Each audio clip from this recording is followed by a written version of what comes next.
During my journey out of Christianity, I discovered this guy called Tim Minchin. So I've seen like 1 or 2 videos of him.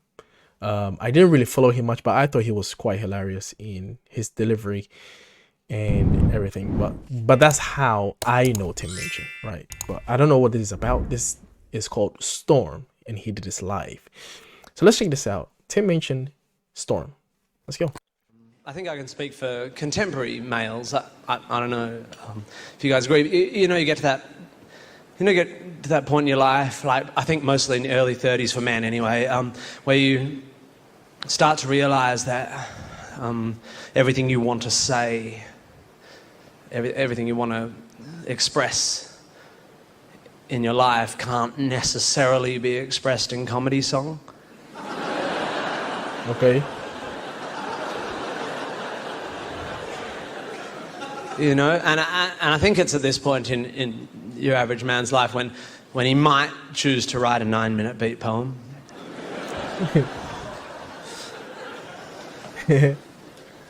So he did. This is a 9-minute beat poem.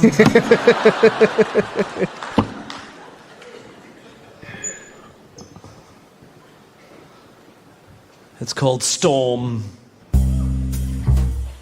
Okay, let's go. In a North London top floor flat, all white walls, white carpet, white cat, rice paper partitions, modern art and ambition. The host's a physician, bright bloke, has his own practice. His girlfriend's an actress, an old mate of ours from home. And they're always great fun, so to dinner we've come. Ooh, the fifth going with jazz as well. Oh, I'm not going to pause a lot in this, but this is so sick. Guest is an unknown. The hosts have just thrown us together for a favour, because this girl's just arrived from Australia and she's moved to North London and she's a sister of someone or has some connection. As we make introductions, I'm struck by her beauty. She's irrefutably fair with dark eyes and dark hair. But as she sits, I admit I'm a little bit wary, because I noticed the tip of the wing of a fairy tattooed on that popular area just above the derriere. And when she says, I'm Sagittarian, I confess a pigeonhole starts to form. It is immediately filled with pigeon when she says her name is Storm. Conversation is initially bright and light-hearted, but it's not long before Storm gets started. You can't know anything. Knowledge is merely opinion.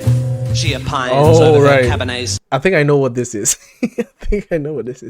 She's so they are having a conversation at the dinner, and there is someone who is a pseudo intellectual person, which is the person that he is talking about, who is a Sagittarius, and they are stuck in a storm, so they have to be in the place where they are to have a conversation.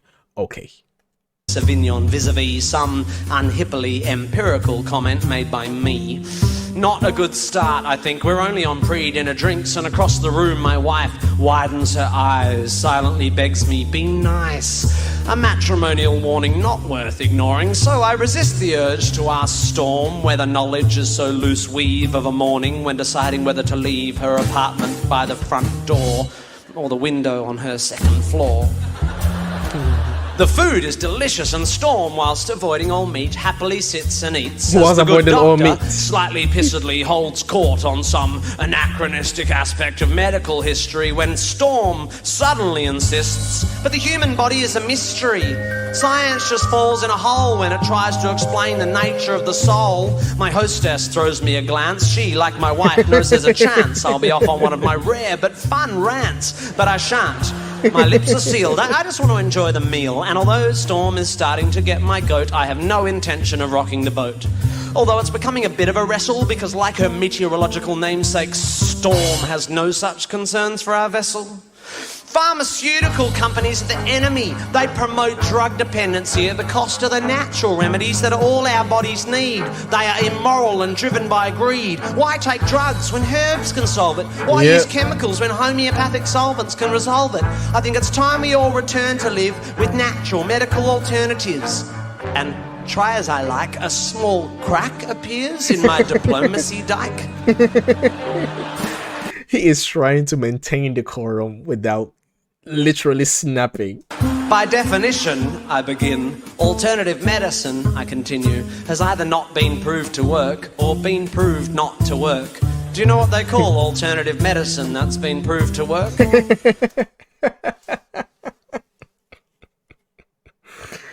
Oh, no. No. Don't do this. Don't do this, man. Don't do this, man. Don't do this. Don't do this. Do you know alternative medicine that have been proven to work? Well, yeah, it's medicine. To work. Do you know what they call alternative medicine that's been proved to work? Medicine. It's not alternative. So you don't believe in any natural remedies? On the contrary, Storm, actually, before we came to tea, I took a remedy derived from the bark of a willow tree. A painkiller that's virtually side effect free. It's got a weird name. Darling, what was it again? Masprin? Basprin? Oh yeah, aspirin, which I paid about $1 for down at the local drugstore. The debate brief. Yeah, aspirin is no longer $1 though, is it? It's like $5 for aspirin now. Oh yeah, aspirin, which I paid about $1 for down at the local drugstore. The debate briefly abates as my hosts collect plates, but when they return with desserts, Storm pertly asserts, Shakespeare said it first. There are more things in heaven and earth than exist in your philosophy. Science is just how we're trained to look at reality. It doesn't explain love or spirituality. How does science explain psychics, auras, the afterlife, the power of prayer?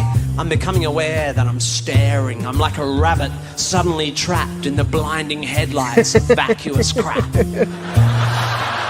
Maybe it's the Hamlet she just misquaffed, or the 6th glass of wine I just quaffed, but my diplomacy dike groans and the asshole held back by its stones can be held back no more.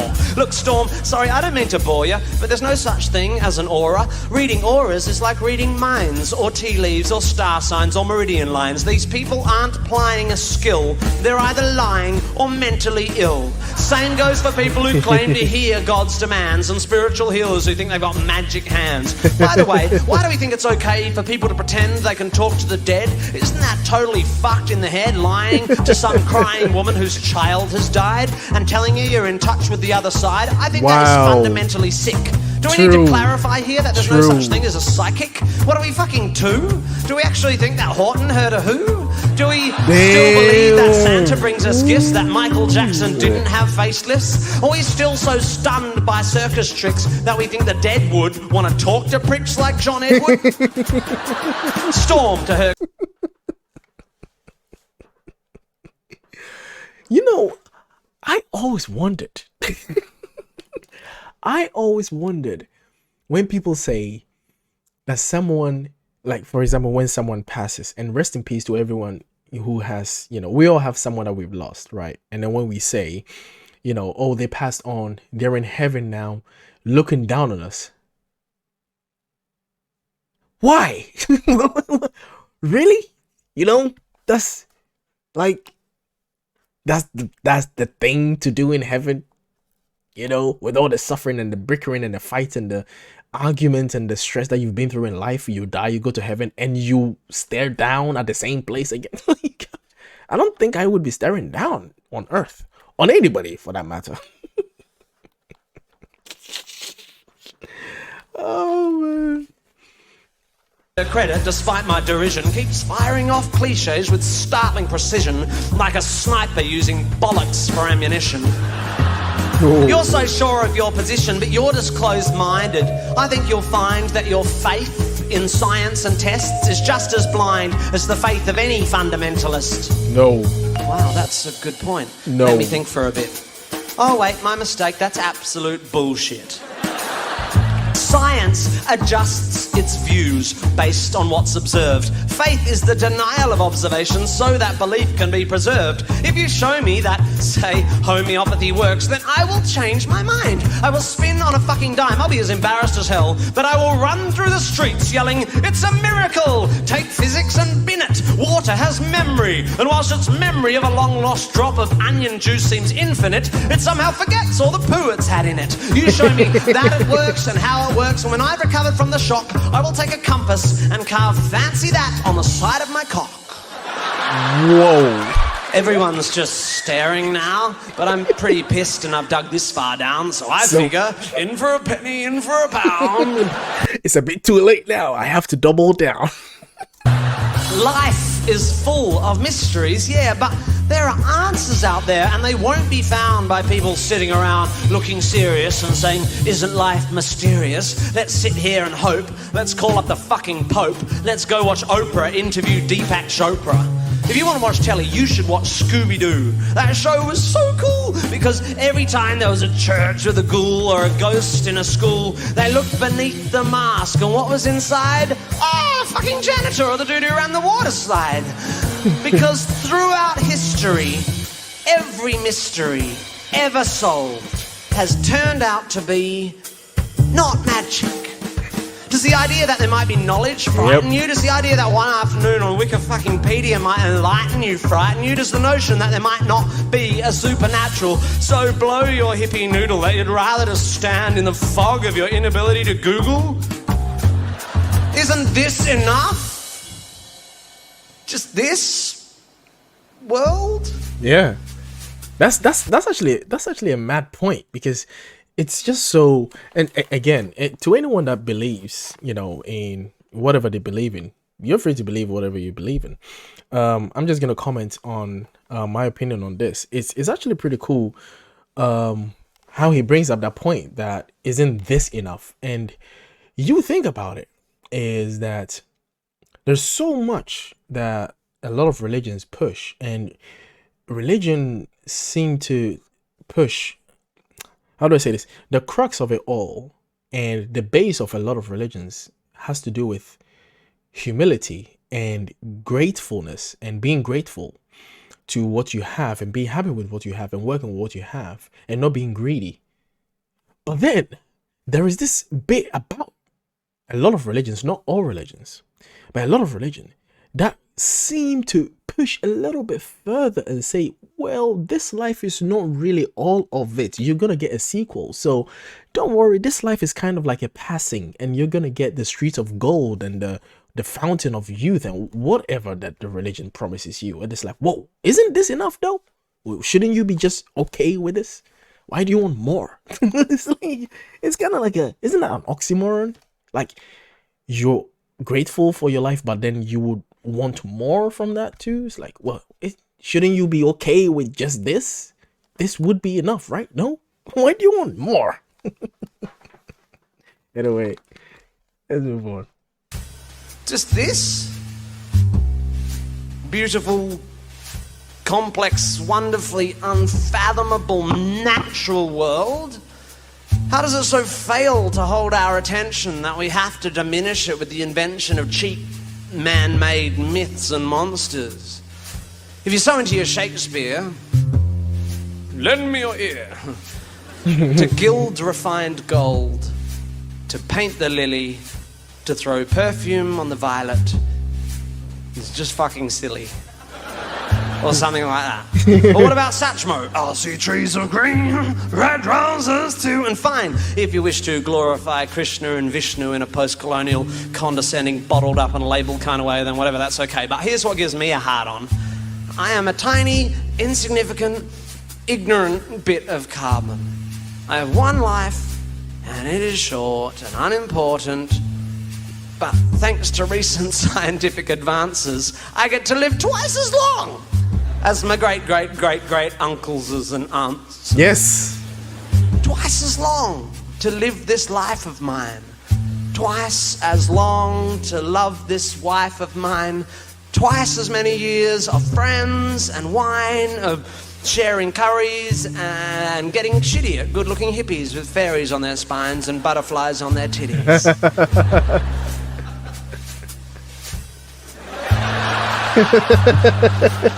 And if perchance I have offended,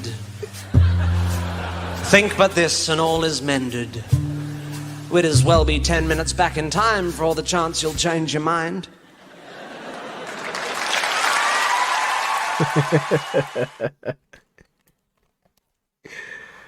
Oh, brother, that was peak. That was peak ranting there, bro. He did well though. He lost his decorum, but it was very poetic. Oh man, Real says it's not my idea of paradise or heaven to be running around trying to save my family on earth from their own dumb choices. What happened to resting in peace? Coco says, I think the purpose is to live a righteous life on earth, and then you receive your reward in the afterlife. Yeah, I do know about all of that. I understand all of that head to toe. But it's like, well, there are people that are living righteous lives without the promise of an afterlife. Now, I guess that would come to defining what righteous mean, because if righteous mean that obeying the platitudes of your religion, is that really righteousness though? Because it's like, what if your religious platitudes require you to do something that would actually harm people, but then because it's ordered by the religion, it's deemed as righteous, right? Is that really, what does that mean? So I guess we'll have to define what righteous mean, because if it's righteous only means obeying what your religion says, then I guess we're all righteous, right? Because then I would say, well, my religion tells me to do this. So there are people that are living righteous lives according to however they define righteous, but then they are doing it without the promise of an afterlife. So it makes me question, why do people need a promise of an afterlife to be good people? If you need someone to promise you a reward in order to do good, are you really good? Or are you doing it because you have an incentive to be good? Now, I get it. People work on incentives. Human beings work on incentives. So what is it all to brag about then? I mean, at the base of it all, the nature of humans is to work on incentives. So, of course, yeah, you're incentivized to do good. It's nothing special. If you're incentivized to do good, you will do good. That means that if you weren't incentivized to do good, you wouldn't do good. So there's nothing special about being in any type of religion, is there? Because you're just incentivized to be righteous. You are not really righteous. You're just incentivized to. Great, but it's not special. Anyone would be incentivized just as you would be. Right? So pick your religion, pick your poison, enjoy your life, and when you die, hopefully your religion was right about whichever heaven it was.